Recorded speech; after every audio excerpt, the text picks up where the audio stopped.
I saw in the EPK that you and your sister grew up reading the Nancy Drew, the books, the series. Yes. Tell us a little bit about your past with Nancy Drew. I remember exactly what the books looked like. It was pretty much summer reading. Those books were always handed down, from somebody to somebody. And I'm old enough so that I think we had the original. My sister's even older than I am, so I think we had the original set. But what I remember is this brave girl. She was an inspiration to us. She had a mind of her own. She had a discipline about life. She had a desire to get out there and make things happen. She had a curiosity. She had a passion for living and breaking out of a conventional type of a life. And all of that was me as a little girl living in Portland, Maine. And so I think it was true for a lot of young girls that she gave us the courage to take a chance, to step out on a diving board and go for it, step out on a limb, and take a chance, fall in love. Her best friend, George, in her little roadster, loved that she had her own car, There were things about growing up that were endemic to these books. That even though you were young, you had an evolved mind. You were grown up. You thought as a grown-up did. And that was what delighted people so much about Nancy Drew. This girl, Sophia Lillis, is a dynamo. She's a real superstar at her age. Working with her, she's adorable. She's easy to be with. She's talented. She's bright. She feels like Nancy Drew in her individuality and her presence and her in-the-moment generosity. She's got a glint, she's got a kick, and she's smart, and all of that is Nancy Drew, and Sophia Lillis is the right girl to be playing Nancy Drew. She's going to be a big star. I was talking to her earlier, and she really enjoyed it, and says you're friends, and you text every once in a while. Oh, yes, and she really learned a lot from you. She really enjoyed it. And I mean, how do you think that this Nancy Drew, from what you described in the books, translates to Nancy Drew 2019, and the message it has today? Has it changed? Is it the same? No, I think the message is the same. I think the look of the picture is so much more modern than the Nancy Drew of the 30s, clearly, that they've updated it. It's not a period piece, it's a contemporary show. It's a contemporary movie. It takes place now. And Nancy Drew and her friends are mixed racially, as life is now, thankfully.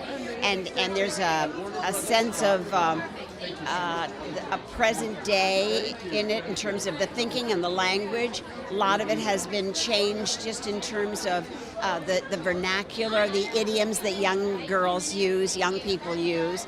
So the music, I'm sure, I've not seen the whole film yet, I've only seen the trailer, but all of it is modern, all of it is about now, so that young people now will see themselves in this movie. I think identification is powerful. I know that for me, for 9 years on Alice, I think the reason Alice was so successful was because people identified, they saw themselves in these characters, and I'm sure they will see themselves in Nancy Drew. Yes, and I agree. And I watched all those seasons of Alice. Reading the books, and now getting this role. Yeah. Childhood dream come true? Well, dreams come true that I haven't even dared to have. And so to be offered the role of Aunt Flora, who was such a powerful person in Nancy Drew's life, because she's so exotic and so artistic and so unique. She's a woman living alone in a house that's very fanciful and artistic. It's all pink and purple and flamingos on the lawn, And she used to be a dancer. She was a vaudeville performer. So it fits right in with who I've been as a performer, as a Broadway musical performer, and as somebody who loves being with young people. I love my life because I have a lot of younger friends, and they seem to want to be with me, so that's always a win-win. Well, I could see why they want to be with you. You're very sweet, nice, and know a lot. Thanks. There's something just came to me that I wanted to ask you about. Oh, you've obviously played several different roles. How many times have you worked with a female director, and how is this different? I did my first movie for television with a female director, and Nancy was a great actor who became a director. I'm now with Kat Shea, who is a director of note and success and power and attractiveness, and so smart and good with kids. Female directors are still few and far between, and as all the women before me on red carpets have said, we have to do better. The percentage is still low. The question about working with female directors is that there are too few of them, and that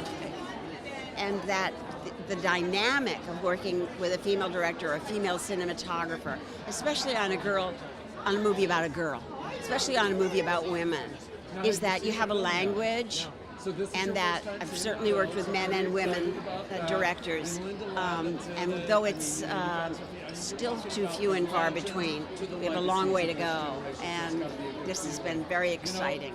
Kat Shea's a wonderful director, brilliant, smart.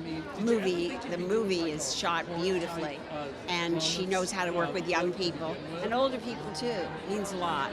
There are pictures that absolutely need women directors. There are works of art and theater and film that, because they have been created by and nurtured by women, are teaching us more about women. And we all need to learn about women and men so that we can live together. The fact that there are too few women still at the helm is something that we can open the doors for by having these conversations and by standing up for ourselves. Thank you very much for your time. Enjoy the film. Wow.